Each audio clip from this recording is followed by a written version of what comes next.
Hey guys, welcome back. I'm Madison, and today I wanted to go over some prayer plant care with you. Now this is going to cover Maranta. Wow, I totally blanked on all the other ones. Maranta, Stramanthe, Tenanthe, Geopertia, Calathea. I feel like I'm forgetting another one. If I am, I'll put it somewhere on the screen for you. But this care is going to cover a very wide range, all covering that prayer plant family. So all of those plants that you think of when you think of plants that lift and lower their leaves according to the circadian rhythm or the sunlight.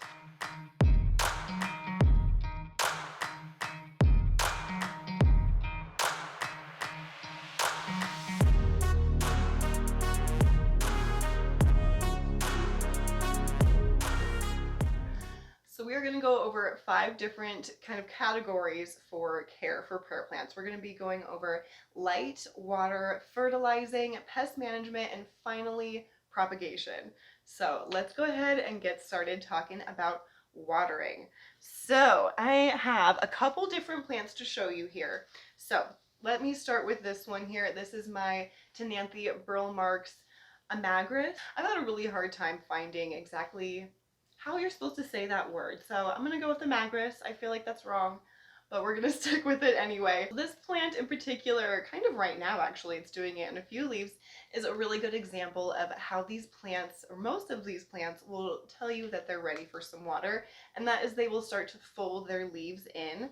So let's see. This guy here, you can kind of see, I guess not very many of them are thirsty, but this one here is a little bit thirsty. You can see it's just starting to kind of curl in, but I like to wait until a lot of them have started to kind of curl in a little bit, not too much, because then you will start to get a little bit of those crispy leaves, which honestly, these guys are such prolific growers. It's not too much to worry about. Almost all of these variety of plants are going to let you know that they are ready to be watered by their leaves curling in and or by their leaves fully just kind of drooping down and looking a real sad. They're very kind of talkative plants in that way. So I find that these guys don't like to fully dry out, but they don't want to have soggy soil all the time either. So it's kind of a fine line. I like to wait until maybe like that first top of the soil is dry, and then I'll go ahead and kind of thoroughly water it. I like to let a little bit of water go down into the tray, and then I'll just kind of keep track of it over like the next day or so. If, I go by the plant the next day and there's still water in that tray, I'll just dump it out like into another plant or something, or into the sink, usually just into another plant just to make it easier. But yeah, really easy watering care. And then for fertilizer, since that goes into the water, at least for me, I find that these guys are much more sensitive to over fertilization or just fertilization in general. So let me grab this plant here, because this is my Maranta kirchoviana. This is not variegated in any of the spots here. This is just your plain old green on green variegated Maranta. Absolutely beautiful. But as you can see here, we've got a lot of browning edges.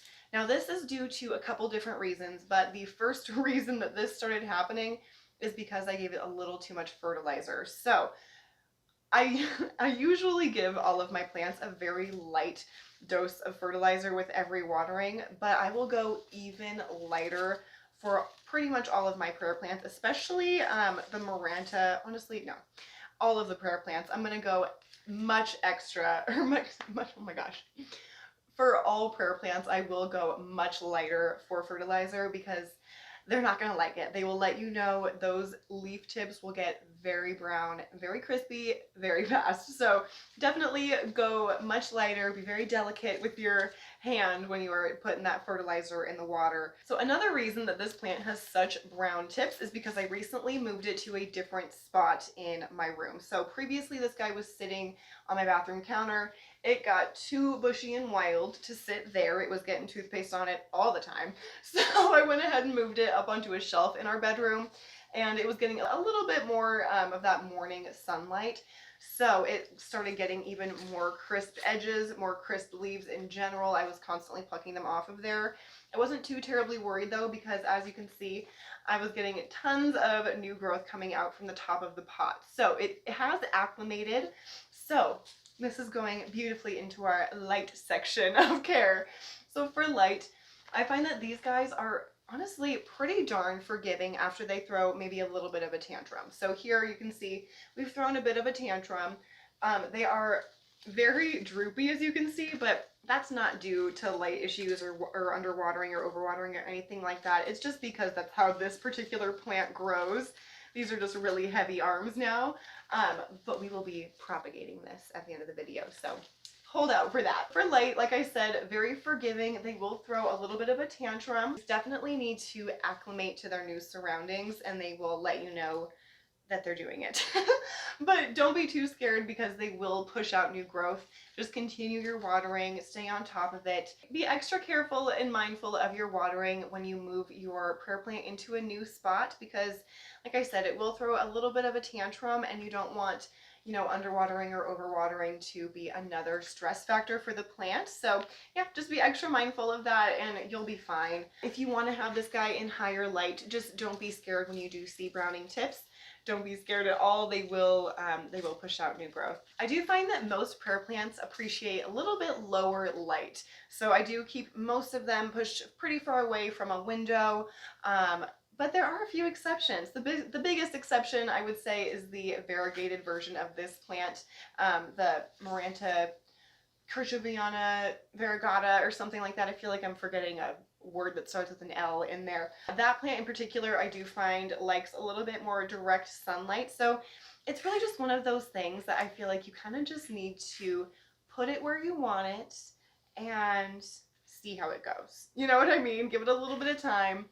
Don't be too scared when it throws a tantrum. It's going to be okay. It will grow back. And yeah, just let it acclimate. That's really my biggest tip for light is just give it time to acclimate and you'll be fine. Ooh, pest management. All right, I'm going to set this bad boy back down.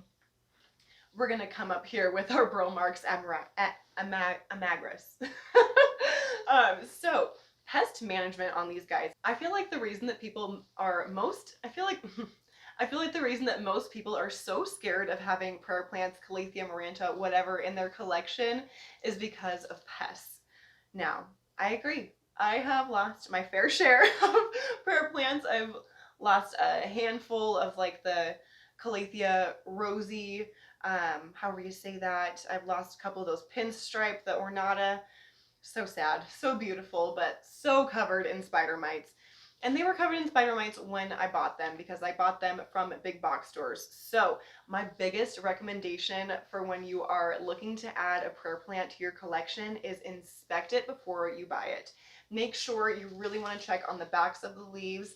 Most prayer plants, well not most, but a lot of them have like darker sides of the leaves, of the backs of the leaves. So it's much easier to check for pests. Do yourself a favor before you buy these plants and really be diligent in checking through the leaves and make sure that you're not seeing any webbing.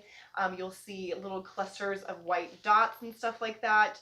Watch out for that. I wouldn't purchase one if it had a bunch of that. Now, if there's just a little bit here and there, you can probably take care of it with some diligent spraying and cleaning of the leaves, but just make sure that you are checking the plants before you take them into your home because spider mites will spread to others.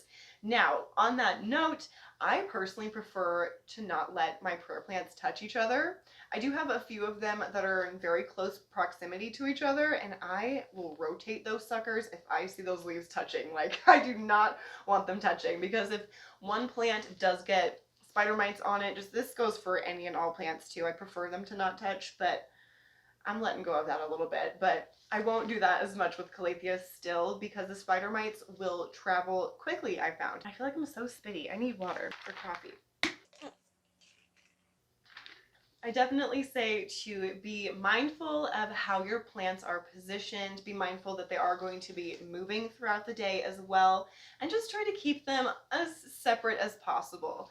I find that to be really, really helpful for me as just kind of a preventative care for pests. Spider mites are the only pest that I've really ever had an issue with on any of my prayer plants. So just be diligent in checking them, dusting the leaves, dust your leaves. Dust your leaves. I'm telling myself, dust your leaves.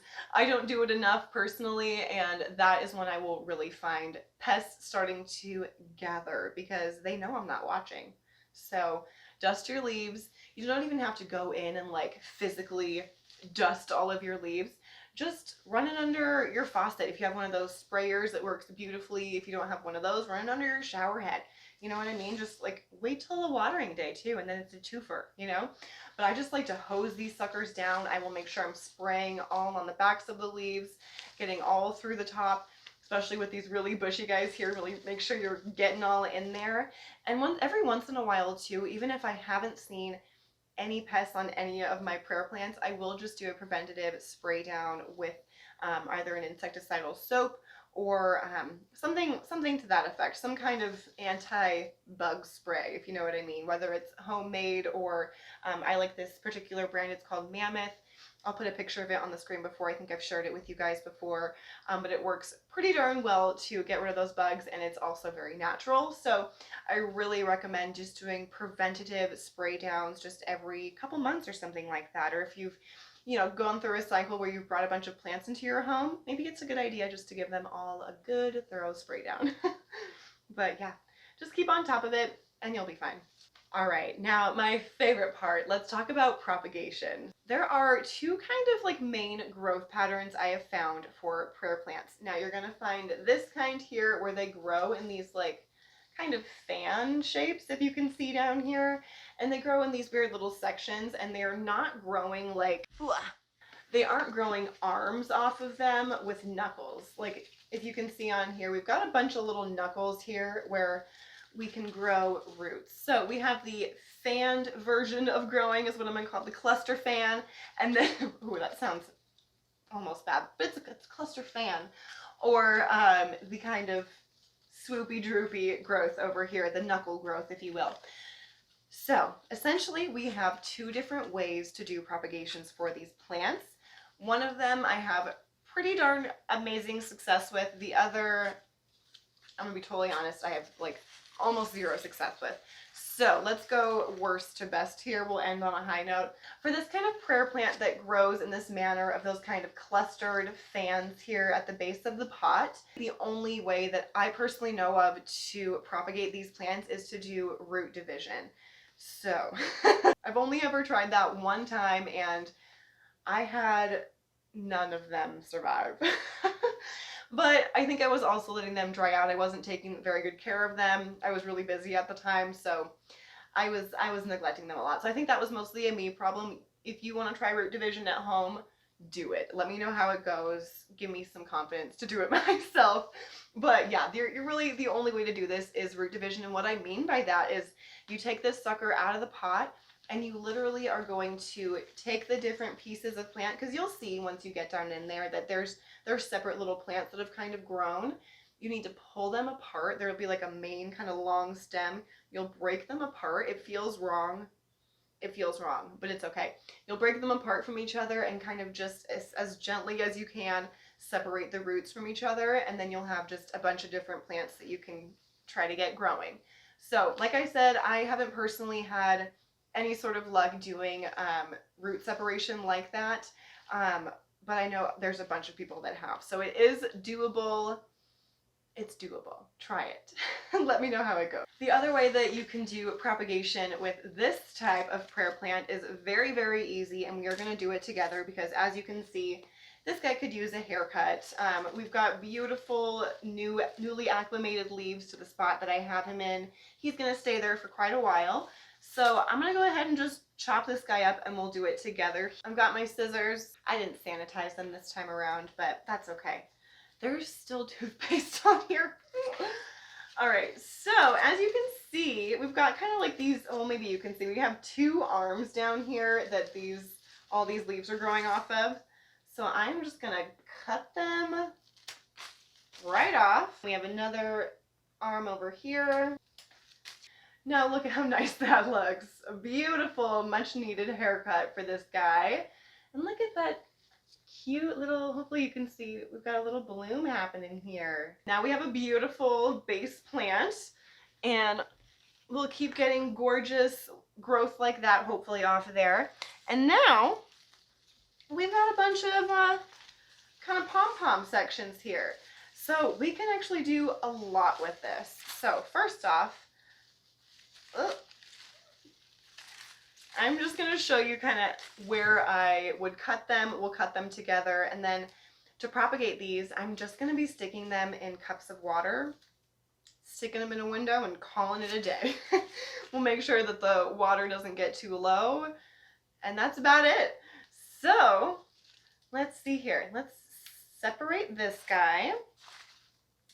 Now, hopefully you can see what I'm showing you here, but we have a knuckle right here that we can eventually grow roots from. So what I'm going to do is I'm going to remove this leaf that's right next to that knuckle, because this is just probably going to rot off in the water anyway. So we'll set that guy aside. We'll toss it in the trash. So I'm going to put this in water to about right here. That way it has two opportunities to grow from these two knuckles. So hopefully we'll get root growth from both of them. And that way, after they start, getting like a couple inches, maybe 2 to 3 inches of root growth on there, I'll pot them into soil up till about those couple of points and call it good. I'm just going to go ahead and quickly separate these other ones. Here's a clip from the next morning after I put the Maranta cuttings in the water. And as you can see, there's still some toothpaste marks on the leaves that I didn't get to wipe off. But they still look so pretty in the cup here. And any of the roots that you're seeing in that cup are, of course, not from the Maranta. They're from a different couple of cuttings that I have in there. But who knows, maybe it will promote some growth. All right, you guys, I think that's going to do it for this prayer plant care video. I hope you enjoyed it and got some information out of it. Let me know down below what your favorite prayer plant is. I've got a lot of them, I feel like, but let me know what your favorite is down below. I'd love to hear it. If you like this video, please leave a thumbs up, and if you like this channel, please subscribe, and I will see you guys next time.